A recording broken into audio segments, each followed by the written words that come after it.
I'm disappointed. Played a really good game against obviously a very good team. I thought that we played extremely well tonight for the majority of the game. We just talked about it, fourth quarter execution. Got us. We had a couple too many turnovers, obviously, in that fourth quarter when they were chipping away at the lead. We just didn't execute. And, we were turning it over, and then they were coming down, and, we were fouling them. That cost us in the fourth quarter. But overall, pretty even game. I thought a really solidly played game with two good teams. Coach, at this point, do you feel like closing out games is maybe a weakness for this team? No, I don't. It's February. You gotta execute your offense, and I don't think it's a weakness. I think it's something we want to continue to grow at. We put ourselves in a situation to win the game, and we didn't get it done. So does that mean it's a weakness? I don't know. We didn't execute. And execution is not a weakness for us. You know what I mean? That's not a weakness for us. We just didn't get it done in the fourth quarter. It's really that simple. And even though you couldn't come away with the win, there were genuinely some stretches of amazing basketball on both sides of the court for you guys tonight. Even though you couldn't get the win in the end, does it feel like this was a step in the right direction? I'll answer that two ways. One, yes, and two, we don't believe in moral victories. We never have, and we never will. I hate losing if I lose to UConn, Quinnipiac, or some small school up the street. Don't care. A loss is a loss is a loss. So we're disappointed. We're disappointed. We felt like we played good enough to win, and we came up a little bit short. We know why. We'll learn from it. We'll grow from it. We're also going to grow and learn from a lot of the good stuff that we did, like you're saying, tonight as well. So a lot of lessons on both sides of the ball tonight, and we've got to use them to continue playing well. Defensively, I thought we were pretty good. Like I said, I thought we fouled in the fourth quarter. If you look at the stat sheet, that's the difference in the game. Is they scored 11 points from the free throw line, and we scored 4. There's 22 field goals for each team. The game was pretty even. It's pretty even. They got more buckets on the free throw line than we did. So, we didn't help ourselves there, obviously. But yeah, we're going to learn from the good and the bad. And tonight, and especially a short rotation coming into this one, did you feel like you need to have your 5 best players on the floor to be the team? You know what, Jake?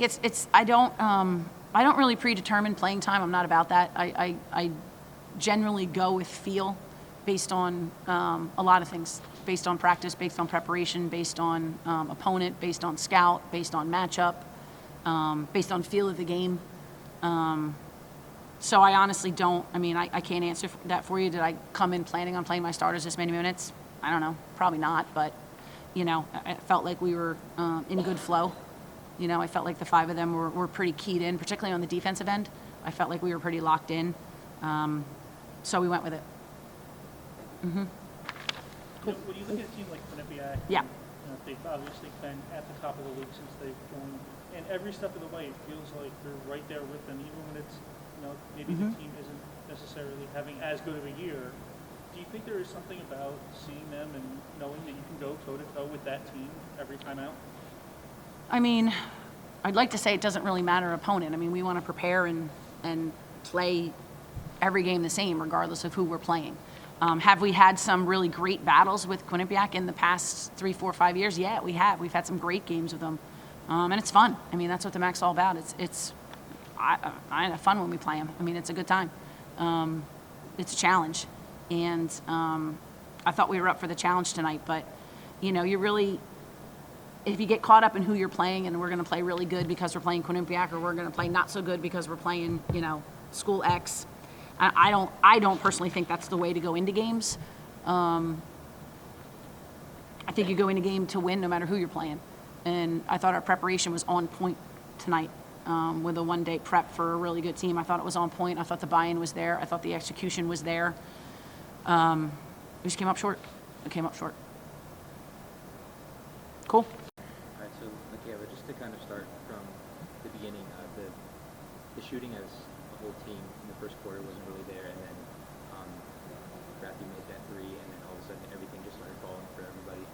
there something that maybe changed at one point in huddle or something, or did you just need to see the ball go through the hoop? I think we all just needed to see the ball go through the hoop from besides like in the paint, and then once we saw that, we were all like, oh, okay, this is it. And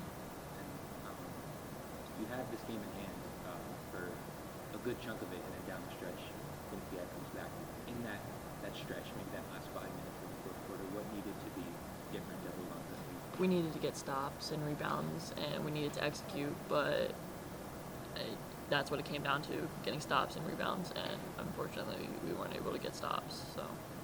And foul, too. Yeah, and fouls. I wanted to ask you about that last play towards the end of the game where the ball goes off someone's hand at the end and they have to go and review it. Did that go off you? My lips are sealed, but yeah, low-key. It It definitely did. I wasn't going to say it, but I was like kind of in the huddle like, guys, it's definitely off me. Yeah. But it was, from the clip, it definitely looked like it went off her. It was like my offhand that it just skimmed off of at the last second. So, you know, those plays, you wish you could get them back, but like we couldn't do anything about that at that point, you know? So close. Yes. It definitely looked like it definitely could have been off of her too, though. So it was a tough call for the refs. And last question.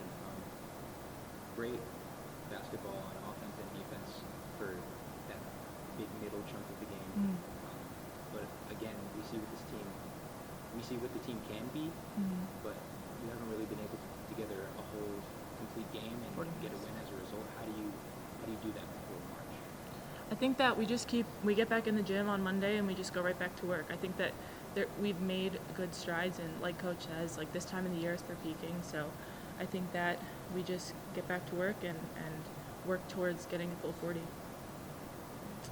You know, what do you think in that fourth quarter changed more? Was it the defensive effort from Ryder, or was it the offensive execution from Quinnipiac? You got it. I personally think that it was a combination of both, but I think that there was plays where we made it easier for them to execute. Where, like, if we had not fouled or gotten a stop, I think that it wouldn't have looked as though their execution had, like, amped up. You know what I mean? Like, I think that we definitely shot ourselves in the foot on a few plays. And that's on us, you know what I mean? We have to be better about that stuff. And then in the middle chunk of the game there, obviously, as you're starting to pull away, what were the looks that you were getting at that, you know, especially whenever you have yourself, Rappy had another big game, whenever you're seeing those inside touches, things that might not have been happening early in the season, what's sort of changing the last maybe 3 or 4 weeks?